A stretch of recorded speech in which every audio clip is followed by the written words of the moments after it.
Hello, ladies and Hi. gentlemen.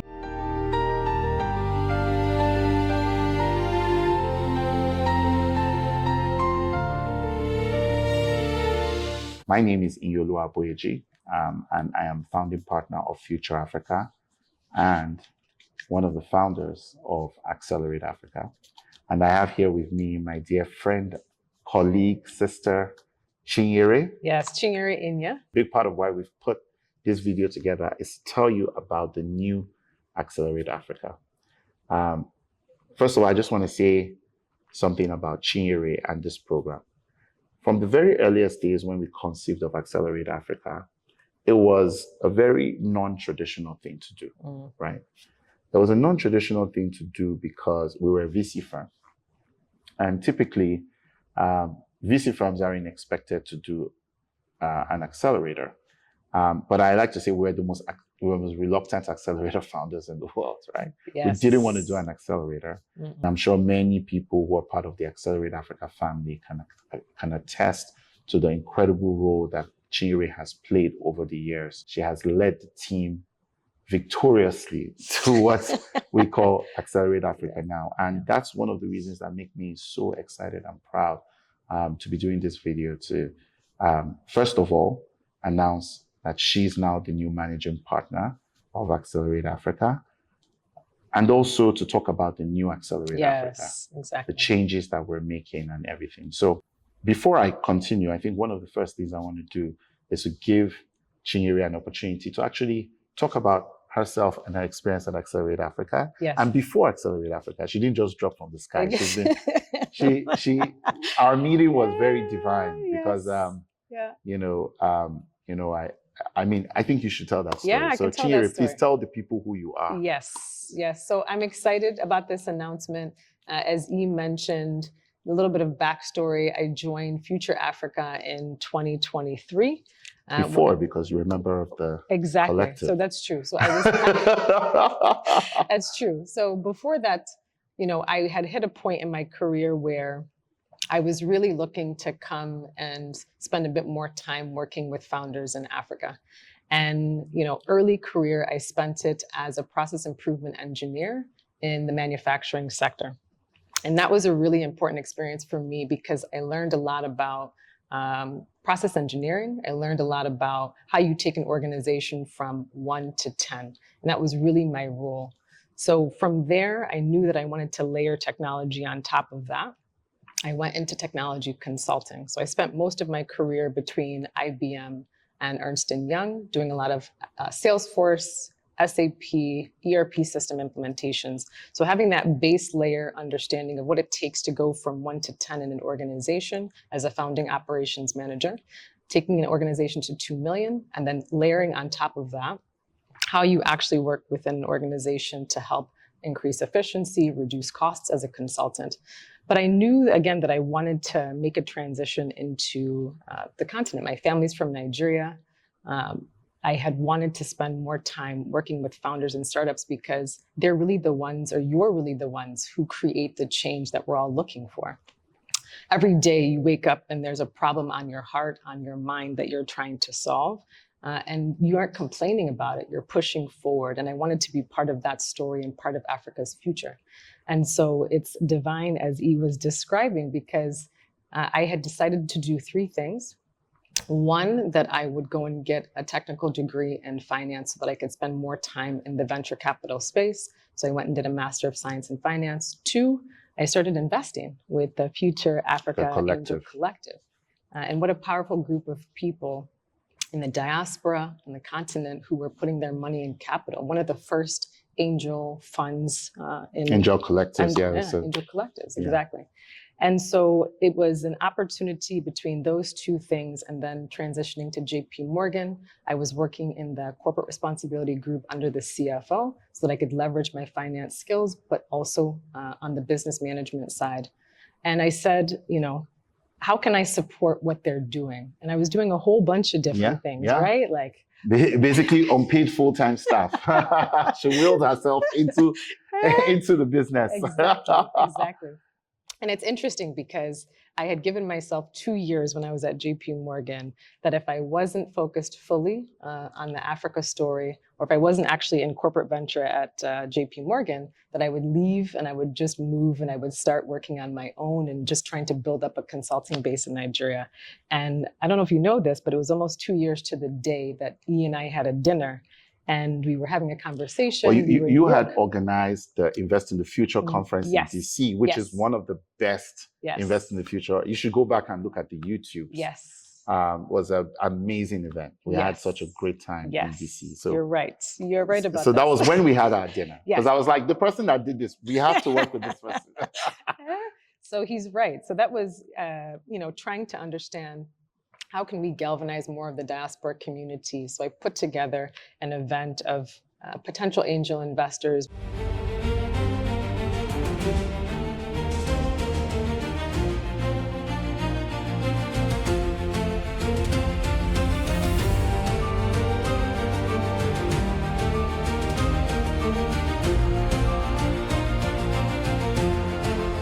We had the Future Africa team at the time come out, but it was almost 2 months to the day that we had a dinner. And 3 years later, here we are. Yeah, 3 years later, here we are. And, I would say Chinyere transformed our organization. We had that dinner. Yeah. Shortly after, we brought her to Nigeria from DC with her dad. Yes, my dad. Yes. Yeah. So, it was the amount of sacrifice, the amount of effort she's put in is remarkable. And everybody who, I hope those of you who accelerate people can write comments under this video about how incredible Chinyere has been to you, like the epitome of kindness. Yeah. But Chinyere, I just want to publicly say thank you so much for all your work, service, sacrifice to the continent, because it's not just to us, but to founders, to the continent, always showing up, cheery, eager, pleasant, amazing. Thank you. And it's why we're very excited that you're now going to be leading us into the new accelerator. Yes. So, when we talk about the new accelerator, we have to talk about the old accelerator. Yeah. So I'm sure many of you knew we took a pause after our last cohort, which was last year. Yep, May. Because it was a cohort we did against the odds. We had one of our major funders, or the only other major funder, fall through. So we had to rethink our entire business model. And I think it was important that happened to us because it really forced us in an incredible new direction. When we started this, we just started this in obedience, right? We had received word that, look, founders need somebody who can hold their hands and show them how to build businesses. And look, at the time, the idea was, look, YC has abdicated the mantle. They have said they don't want to work with African founders to solve Africa's problems. So how do we pick up that mantle?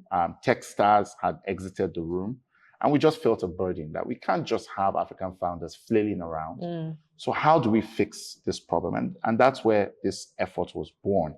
And it's grown from strength to strength. Sometimes I don't even know the number. How many startups? I think we've had 60 companies come 56, through. 56 companies come through the program. And the full accelerator cohorts, a total of 56, 30 in the full accelerator with 3 cohorts and 26 in the pre-accelerator program. Exactly. Yeah. And then how much have they raised now? $14.5 million has been raised to date. They have raised $14.5 million within a 2-year period. Yeah. Many of these companies are profitable. How many of them have hit $1 million in revenue? 3 so far. Three out of the 60 have hit over $1 million. So I think one is at $10 million. One is at revenue. 10, yes. One is at 10 million and has raised money from the IFC, Sony, and it's just incredible what God has done with this program since we started, and we're very, very excited about it. But as always, there's always going to be a time when we have to transfer the mantle. We always have to. My style. I do something for 3 years. It's time for me to give it to the next generation of leadership so we can go to other mountains. And in this case, it's kind of an odd one because I'm not really leaving the program. No, you're going to be here. I'm going to be here. Correct. I'm going to be a resident still partner. A resident. You call it resident partner. Right. You're with us. I'm just with whatever it is. I'm with you. I'm with you.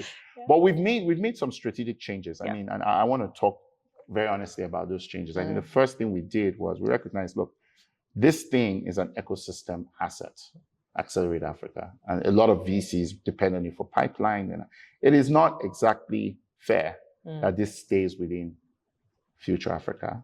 But again, we also know the organization, because of the way it runs. I mean, we don't take equity. We don't take equity in people. We don't, there's so much we don't do, right? We're not building this as a business. Right. So because of that, we needed a home for the program that reflected the ambition we have for the ecosystem. And very, very excited to announce that Itana is now Accelerate Africa's new home. Yes. So Accelerate Africa now belongs to Itana. We've incubated it at Future Africa, but as part of this change, Chinyere is now moving on to the Itana team, which was one of the investments she made in the collective, which is kind of very poetic. Exactly. And so she's moving on to Itana. Along with the program, which will be moving on to Itana. Talent City is an idea to spread the vision of creating spaces where Africa's best talent can build together. To create an ecosystem that enables innovative startups to thrive and attract IT talent from around the world. Currently, the first location of Talent City Lagos is being built at Lekki Free Trade Zone in Nigeria, which is really dope because it's a business-friendly environment with policies including zero corporate tax and ease of remote company registration. And I believe that we need more of these types of spaces in different fields across Africa. Spaces where ideas can be created and growth can be found. So from now on, Itana and Accelerate Africa are one thing. And a number of the changes, another one of the changes is that, prior to now, we always said, look, we're just here to help you get into we started with, we're going to help you get into the YCs. The YCs stop taking checks. We said, we'll just help you get through the process of building your company. Yes, exactly. And then we'll put you in front of demo day. But one of the things we realized was the fact that, and Chinyere, it'd be good if you talk more about it. As we found founders that had a lot of promise, they just needed a little bit of cash. They just need, even sometimes to just attend the program, just to come. Exactly. They just didn't have the cash to come. And there were so many heartbreaking moments where I had to just take out money from my pocket and just be like, got you. And after doing that enough, we came up with an innovative solution, which is also how the program is being funded, right? So maybe you can talk a little bit about our capital partnership with AFC and Itana. Exactly. So, and it's exciting. I mean, to E's point, three things that we've always generally stuck to are capital, coaching, and community is how we support founders. And in this relationship with Itana, one of their larger partners or investors is the Africa Finance Corporation, who is going to be supporting with the development of the physical campus, which is really exciting. How do we create the home, a place where a live, work, and play space where people can come? And that will be developed over the next couple of years. But a really strategic opportunity for them with Itana was, how do you build the pipeline of technical talent and founders who actually can be part of this ecosystem? And so one of the things that enables or unlocks us to do is to raise a fund, right? As E was mentioning.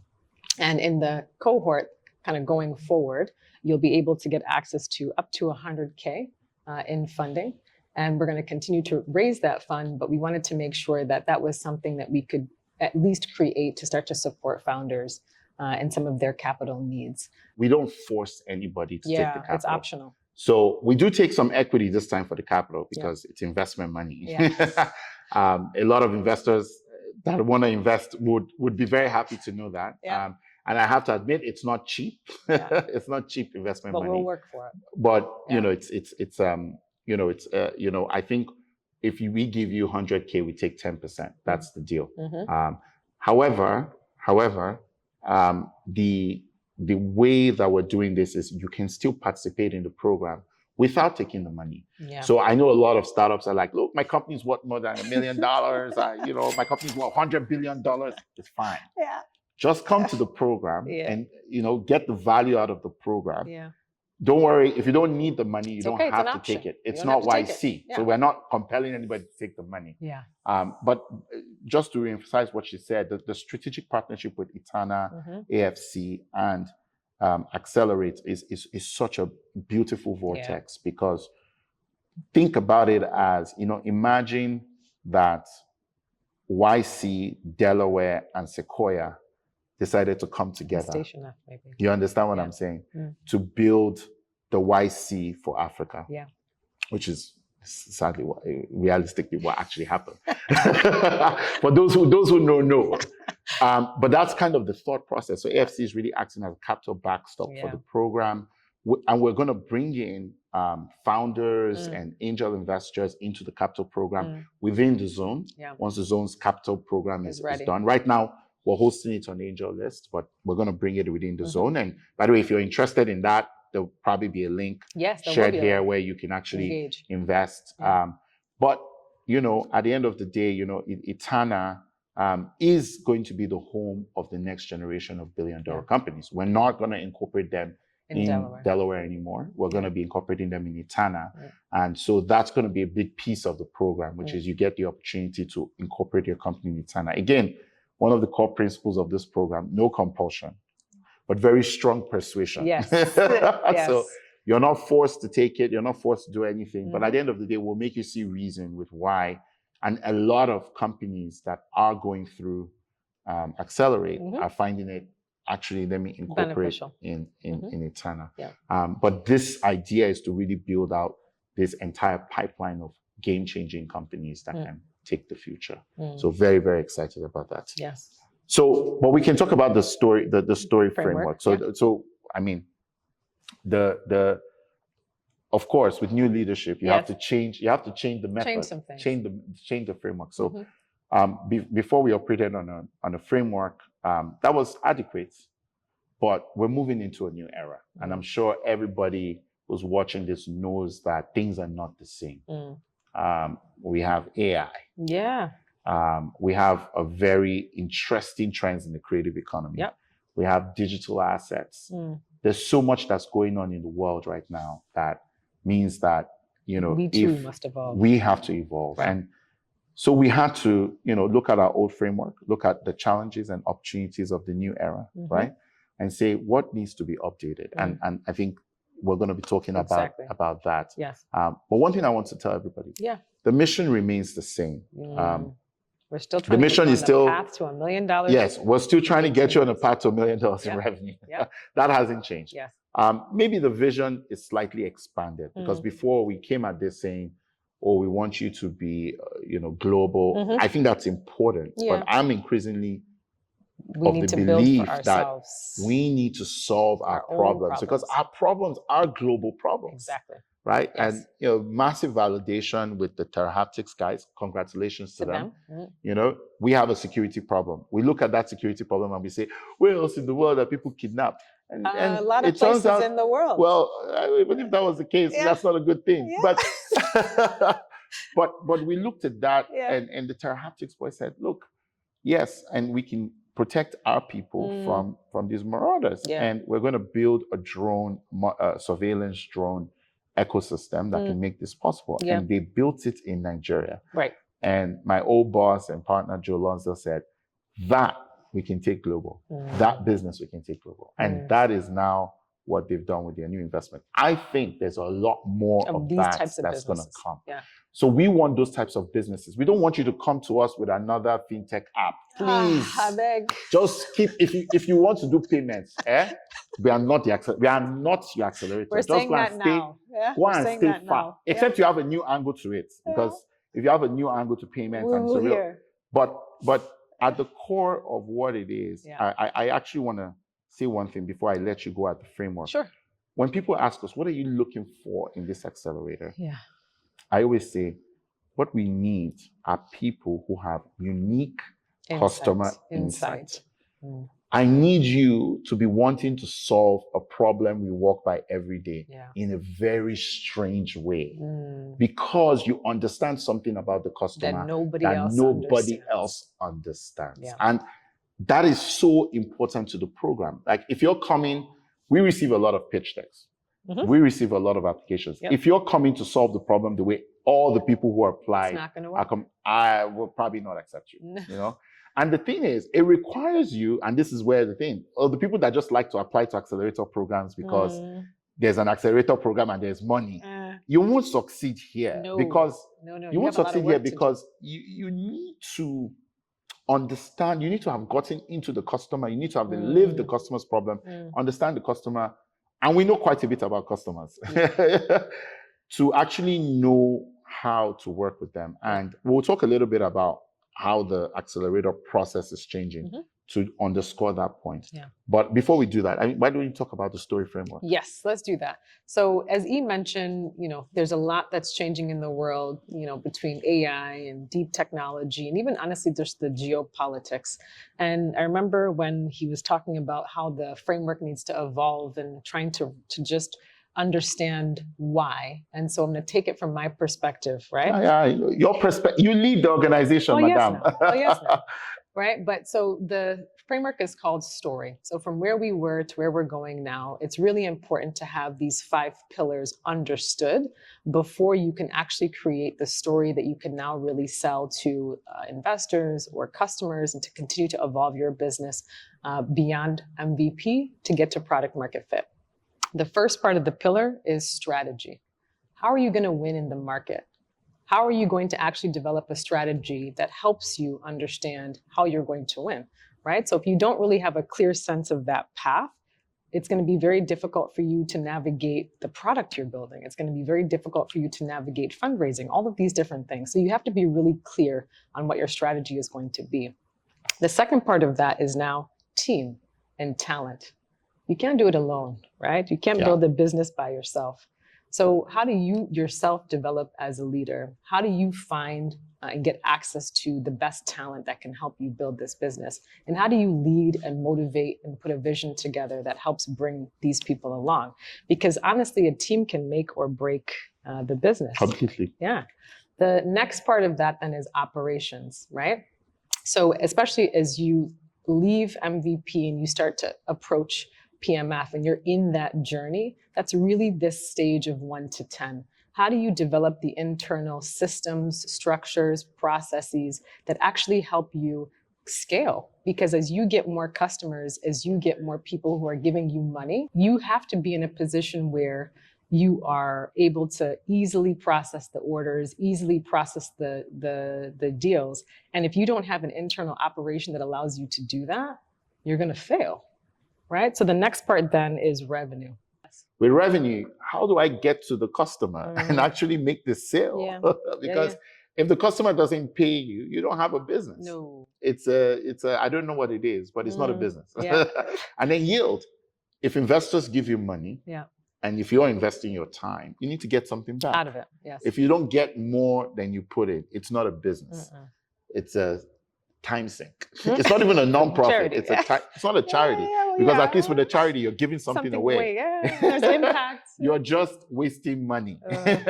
So that's why the story framework is so powerful. And that's the basis on which we're going to help you build your business. So the final thing that we're going to talk about was how we're changing the process of helping you get to customer insights or helping you leverage your customer insights faster.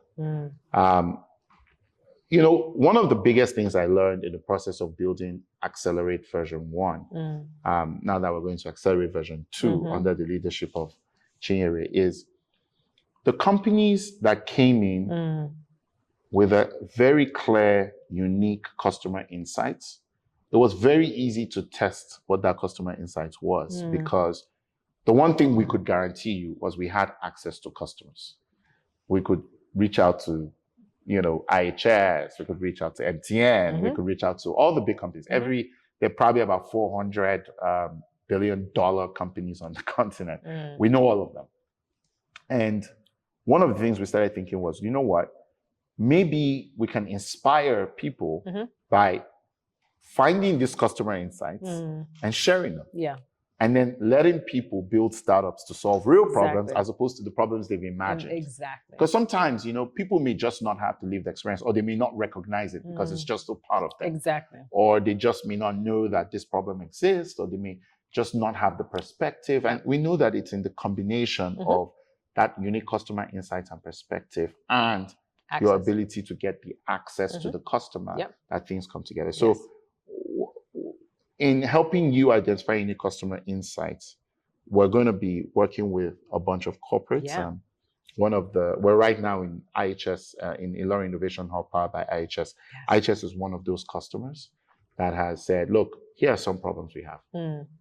We're going to have a lot of others who are going to come to us and say, here are some practical issues where we need to resolve. Yes. We're talking to the HEAL, right? Yep. Hague International Institute of Law. Yep. Or even talking to the government. Yeah. The government is saying, here are some practical problems we have. We want to solve them. So we're going to crowd these insights and we're going to publish what we see about them in the hopes that it inspires you guys to actually take on some of those challenges. Because the biggest thing now is people need to solve real problems. There's no more entrepreneurship as a service. You need to solve a real problem that people are willing to pay money for or spend time on for you to actually make money. So we're going to be leading with a lot of RFIs, requests for innovation, requests for startups. Yeah. And just to pile on to that, is, I think to E's point, something that he has continued to, throughout the initial phase, is making sure that that's really one of the value propositions that we offer to the program, right? So the corporate partners, they have the scale, they have the data, they have the insights and the billion-dollar problems. And we've got a lot of experience working, between Flutterwave and Move. How do you work with corporate partners to help them solve challenges that they're having? If that could be your first customer, we want to help you get that. Right? So we're going to be a bit more, we're looking for corporate partners who are looking to engage. We're going to be a bit more systematic about the way that we're going about access to those corporate partners.